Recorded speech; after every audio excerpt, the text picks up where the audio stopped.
Jimmy Fallon hosts the most watched late-night show on television, and in an industry where most games, stunts, and celebrities are interchangeable, that says a lot about his likability.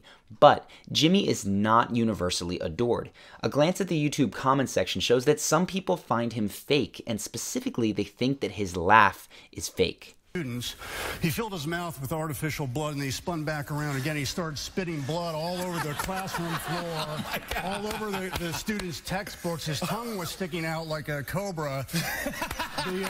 In this video, we're going to explore the thing that might make Jimmy come across as fake to some people, but oddly enough, that is also part of his biggest strength. Before we get into any of that though, let's start with an obvious contributor to Jimmy's charisma. He is a multi-talented jack of all trades with skills in music, impressions, What kind of a show is this? People are clapping. Bill Cosby?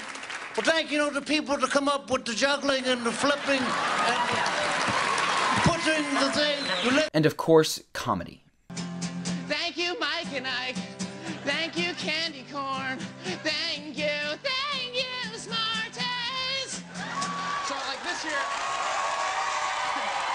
It might go without saying, but people find talent attractive. What's less obvious is that there's something special about having many seemingly unrelated talents.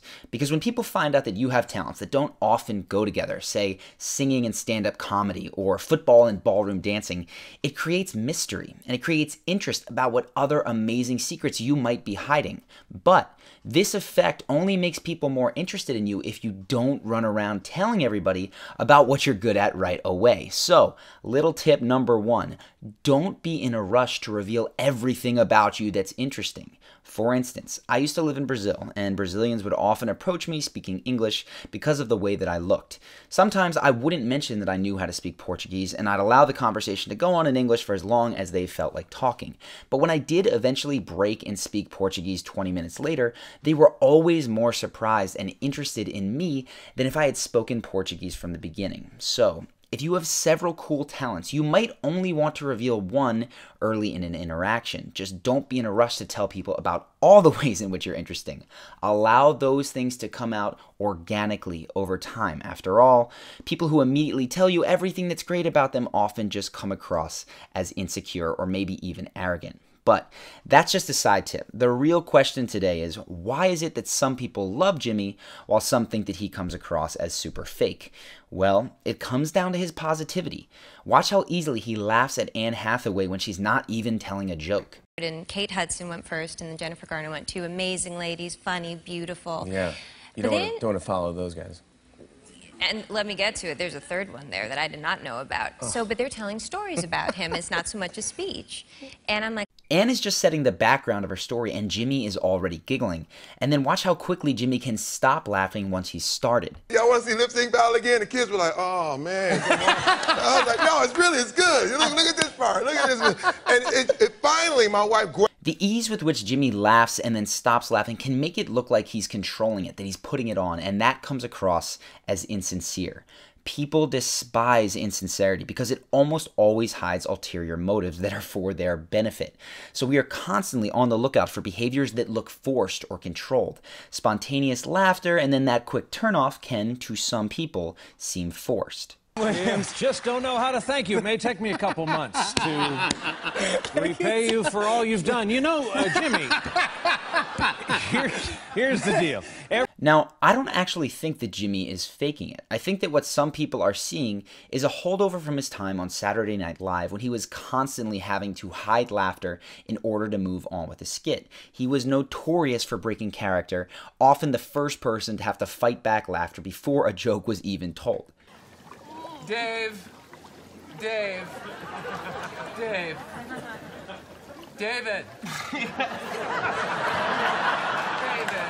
Yeah, for your information, guy.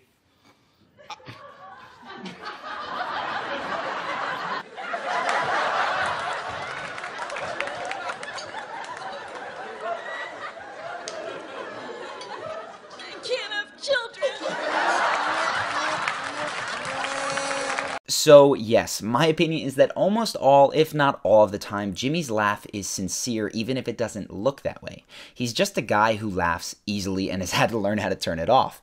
And despite some of the negative comments, that is a very attractive trait, as long, of course, as the laugh is genuine. Just watch the reactions of his guests to see. Being a person walking down the street, and 10 is, for me, co-hosting the Oscars with James Franco.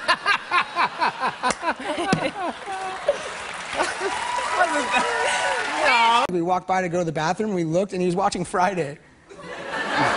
His movie? Yeah, he was watching his own movie.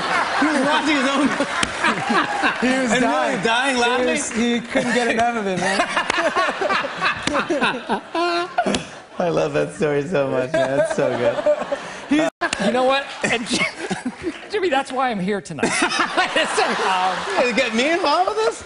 We shouldn't talk about religion. It's not. Here, I have something for you. A pamphlet. Yeah, read some stuff. Just it'll take 5 minutes of your time. Let's do it after the show. You can see how it brightens people up when Jimmy bursts out laughing at their jokes, and you've probably been there before, where you're not being especially funny, but you happen to find someone who thinks that you're hilarious. It feels great, and you probably wanted that person to stick around just because of how funny they made you feel. Jimmy creates that same effect in all of his guests. Now, to be clear, I am not saying that Jimmy is forcing this, and I'm not suggesting that you start fake laughing. I'm saying that if laughter doesn't come easily to you, if you pride yourself on being a tough crowd and only laughing at a select few brilliant jokes, you'd benefit socially from changing that. But can you even do that, of course, is the question. Can you learn to find things funnier? Well, short answer, yes. Everything in life is a habit. That's kind of the philosophy of this channel, and of course laughing is no exception. So here are some of the things that I have seen work and some that I have actually done myself. First off, you want to spend some time watching videos, doing things, whatever it is. I like videos, I'm a YouTube guy. Watching videos that make you laugh. And I'm not exaggerating when I say that I have specific videos that I will watch on YouTube repeatedly that make me laugh and put me in a good mood. Right now, you're looking at some of them, and I will, of course, put links to those in the description, but feel free to make your own humorous playlist. Secondly, recognize that laughing at someone's joke is paying them a compliment. And if you're uncomfortable with complimenting people, you will usually find it harder to laugh at their jokes. Part of you is holding back, not wanting to give them that validation. If you want to counter that, you need to practice giving praise more and more effusively. Not surprisingly, this is something that Jimmy Fallon is very good at. Here he is talking about how Ryan Reynolds took a huge fan to the Deadpool premiere. Just check out his enthusiasm. We had a good time, right? Here's you with her and her brother. There she is. Last night. I love that you did that. Fun, right? I love that you did that. That's awesome that you did that. That's the power of the internet right there, right? That's what it's all about. Here he is freaking out about Lin-Manuel Miranda's freestyling skills. Bring any style you brung out. I slam dunk like Michael Jordan with his tongue out like that. Oh my gosh! Michael Jordan with his tongue out. Come on. Oh my gosh! How do you do that? That sort of enthusiasm for other people's achievements makes it easy to pay them this simple compliment of a laugh. And third, you're going to want to get in the habit of celebrating stupid little things. That could mean a short line at the grocery store, or a light traffic day, or in the case of Jimmy Fallon, a victory in some of the games that he plays on the show. Watch how eager he is to run over to his teammate and give them a huge hug just for winning a simple round of catchphrase.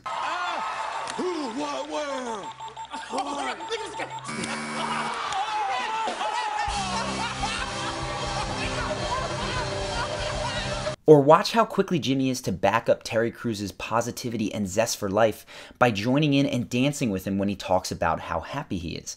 By the way, Terry Crews is a great person to watch for this particular personality trait. Whole world, all the time, doing what I love, which is amazing.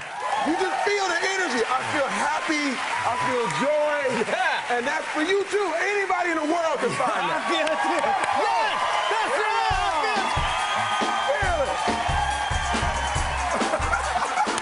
Enthusiasm will make a huge difference. It makes life more vibrant. It's going to make you laugh more, not to mention funnier and more charismatic all around. I really might have to do more on this later if I'm not driving the point home enough here, but hopefully you're picking it up. Enthusiasm and energy are infectious, and they translate to more laughter and happiness for everyone in the room. But for now, let's just move on to the fourth thing, which is doing goofy things that you find personally amusing. And as silly as it is, a goofy handshake greeting that I have with an old friend almost always puts me in the mood of laughing whenever I'm with him. So set up little greetings, funny nicknames, anything that you find amusing or makes you chuckle with people in your life. And the more of these that you create, the easier you'll find it to laugh throughout your day, and the better impressions that you're going to make on everyone that you meet. Now, of course, that positivity is huge, but it's not the only piece you need. If you want to consistently make a great first impression, there are 4 emotions that you need to hit in order. And most people get the order completely backwards, which is why they don't always make a great first impression. If you want to know what those emotions are, and more importantly, what order you need to hit them in, go ahead and click the screen now. It's going to take you to a different page where you can enter your email and access that video right now. So, also, if you've not done so yet, make sure to subscribe to the channel. We make a new video every single week that's going to help you master your charisma and your confidence, and I think you'll find that they have a huge positive impact on how you carry yourself through the world. So if you don't want to miss a single video, go ahead, click the subscribe button now. Any suggestions that you have, please leave them in the comments. These feed so much of what I do, and yes, I'm going to watch the second presidential debate based on all your comments. I've not done so yet. I'm not promising a video on it, but if there's enough good content between the second and the third debate, which is later this week, I will do another video on the Trump versus Hillary feud, which continues on. So, hope that you guys have enjoyed this video, and I'm looking forward to seeing you in the next one.